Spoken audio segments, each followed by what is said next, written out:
My mother slid the folder across the conference table, instructing me that I owed it to the family to relinquish ownership of my enterprise to my brother. I stared at the document, and then at her hand resting upon it, her manicured fingers pressing down against the logo of a business she had absolutely no claim to. Behind her, my father stood rigidly against the glass wall in total silence, observing the staff operating throughout the main headquarters I had established from scratch after they discarded me. I reminded her that they had dismissed me the very day I concluded my brother's training. Her expression hardened as she claimed they had provided me with invaluable experience.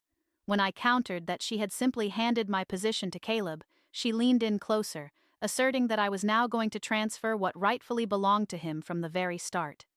Before any response could be given, the elevator doors parted and Caleb walked out. Taking in the sight of our parents, the folder, and the signature at the bottom of the formal demand, his expression turned dark. 3 years prior, I had departed from Voss Strategic Supply carrying a single cardboard box, denied any severance, while my co-workers averted their eyes as security personnel escorted me out the door. Now, Elaine and Richard Voss were ensconced inside my own headquarters, acting as though they still held dominion over me. Adjusting the pearls around her neck, my mother surveyed the transparent conference room, calling it a polished and impressive space before suggesting that my father's prestige had opened more doors for me than I cared to acknowledge. I firmly replied that my client base signed contracts because I solved the exact operational problems their own firm had grown incapable of handling. My father finally interjected with a sharp warning, calling my name in the exact tone he used when I was 22 and working through weekends. It was the same reprimand that echoed through every late-night cash flow crisis, every vendor dispute, and every single instance I questioned why Caleb received all the credit for meetings I had single-handedly organized. Outside the glass, a pair of analysts slowed their pace, identifying my parents from past corporate publications that labeled them an industry dynasty and designated me their rising star, right up until I became an inconvenience. Tapping the folder, Elaine noted that Caleb would arrive momentarily, suggesting we resolve the matter quietly unless I preferred everyone to discover how the enterprise was actually established. Cracking the folder open just far enough to read the initial page, I discovered a formal demand, a transfer contract, and Caleb's name alongside his signature. However, the physical indentations on the page were entirely wrong. The ink itself appeared smooth, yet the underlying paper texture was warped and uneven, indicating that someone had forcefully traced the handwriting from an entirely different document. My mother observed my eyes locking onto the forgery just as Caleb walked into the room, looking utterly betrayed rather than victorious. He bypassed our parents completely, looking straight at me, then at the paperwork, and finally at our mother, demanding to know what she had done.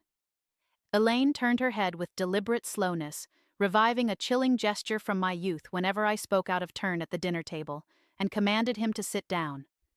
Caleb remained standing. My father's features tightened as he reinforced that a maternal directive had been given.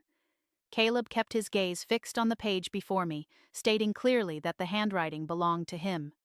Elaine offered a practiced, elegant chuckle, dismissing his confusion as a mere reaction to the discomfort his sister was causing. I closely observed my brother's face.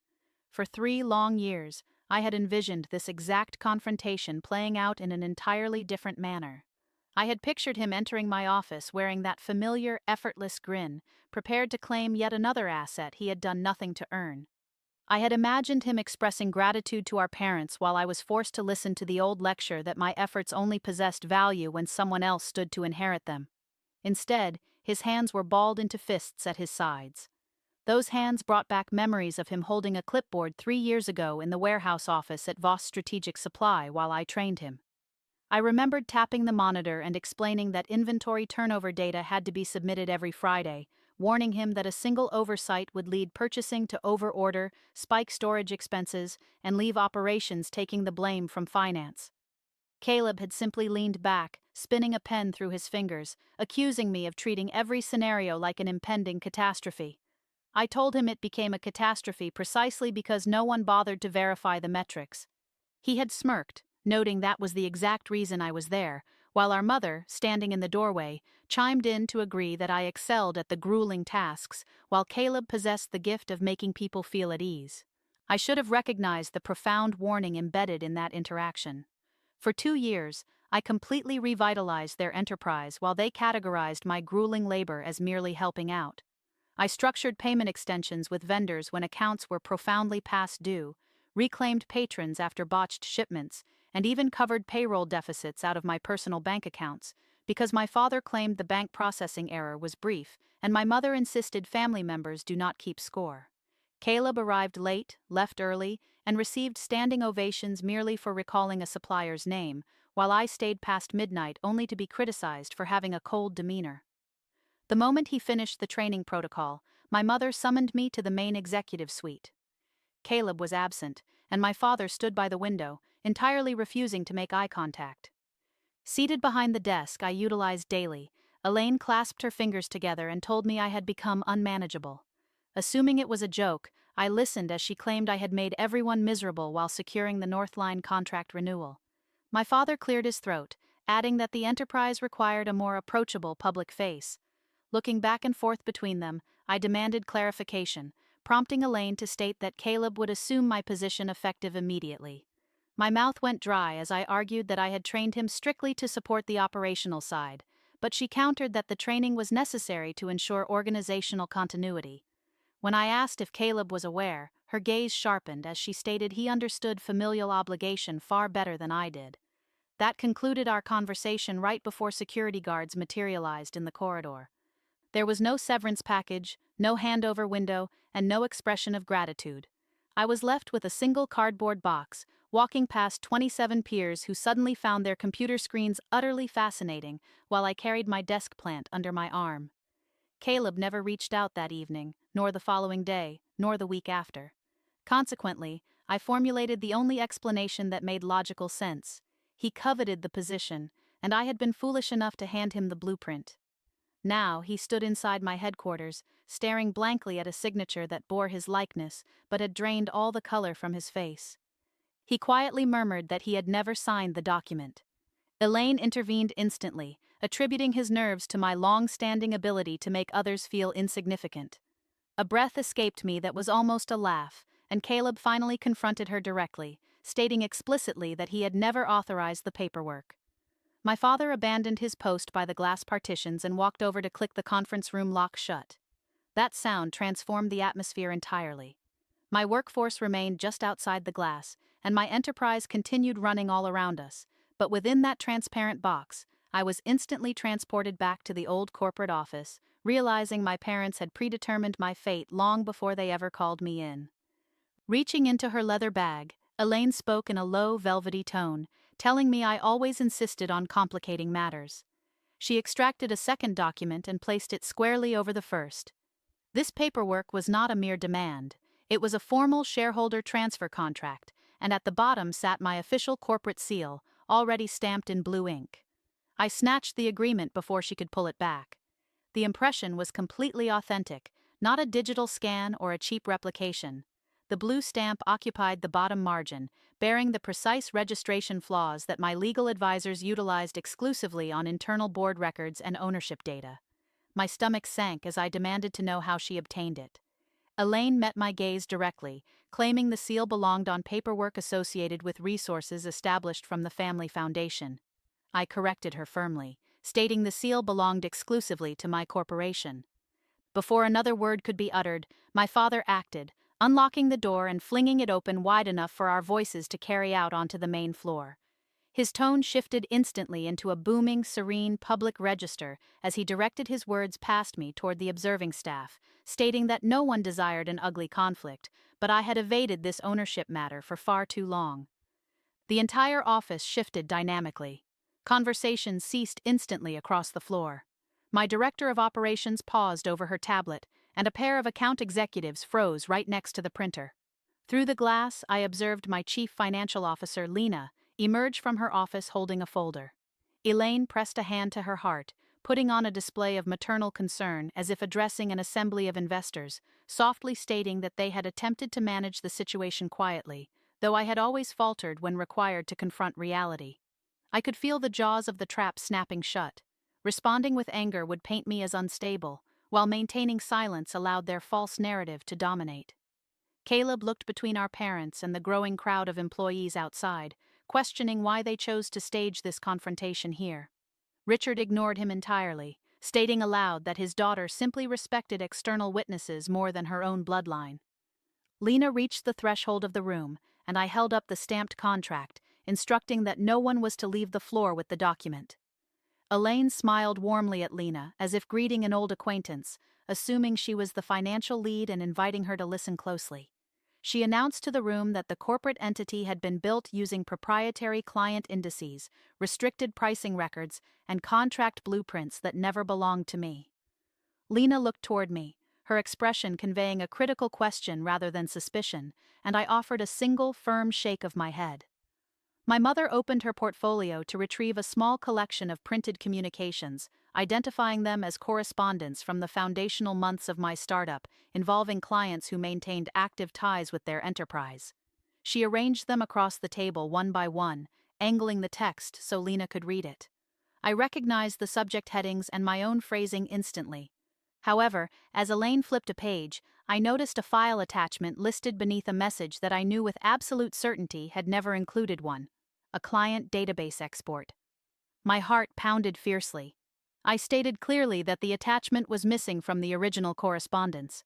Elaine's expression morphed into patronizing pity, but I doubled down, asserting that I had composed that specific message from a folding table in my apartment immediately following my dismissal, meaning I retained perfect memory of the contents.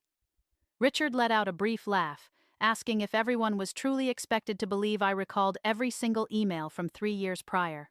I shot back that I expected everyone to trust metadata, causing his grin to vanish instantly. Lena stepped completely inside the room and announced she was contacting our legal representatives. Elaine locked eyes with her, warning that prior to doing so, she must comprehend that a judicial injunction could entirely halt corporate workflows within 48 hours, freezing payroll, binding contracts, and pending acquisitions that the staff relied upon. The personnel outside overheard the threat, and I watched the realization ripple through the crowd, not as outright panic, but as calculated risk and palpable anxiety. The enterprise I labored to construct after being discarded was being actively threatened right before the individuals who trusted me to secure their livelihoods. Caleb reached out toward the communications, but Elaine swiftly slapped her hand over the pages, telling him to stop. He stared down at the visible corporate name at the top of the sheet, identifying Northline.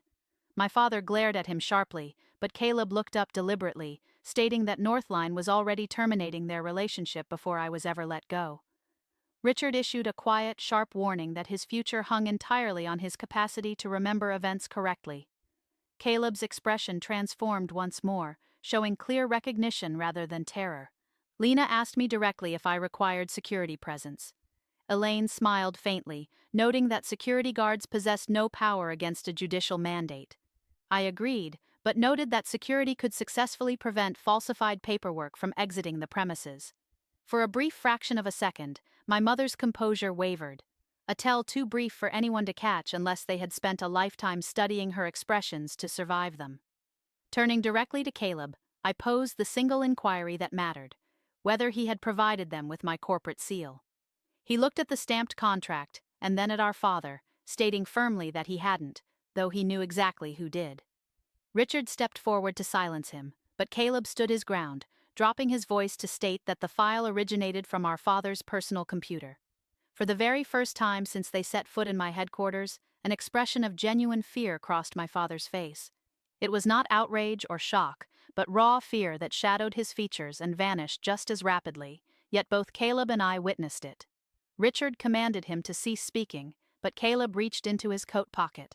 My father raised a hand aggressively, shouting for him to stop, but Caleb had already produced his mobile device. Elaine rose so violently her chair scraped loudly across the floor, admonishing him that this was no time for an emotional outburst.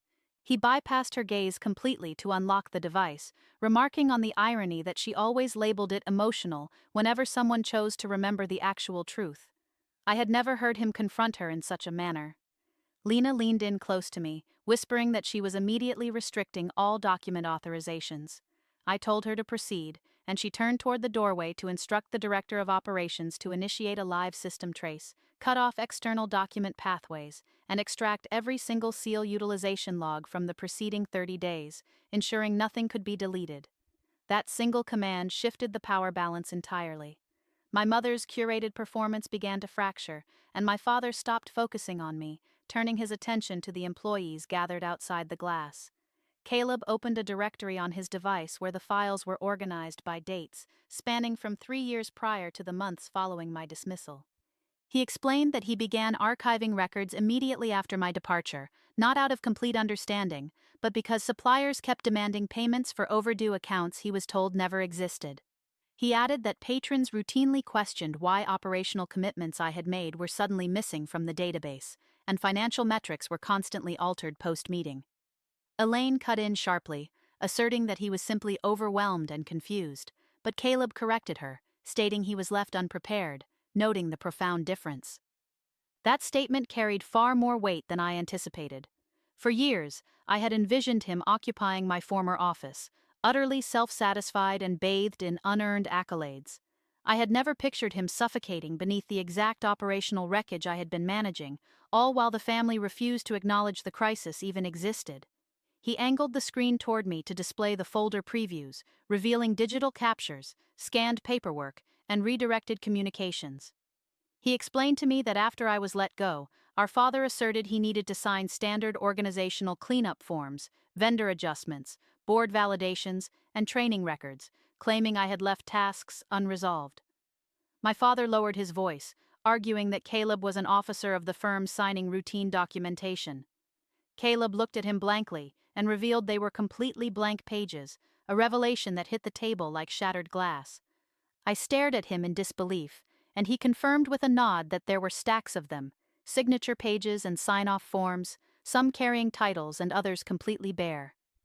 He noted that when he inquired about their purpose, our father told him that if he desired the leadership position, he had to trust the methodology. Elaine turned on him with sudden ferocity.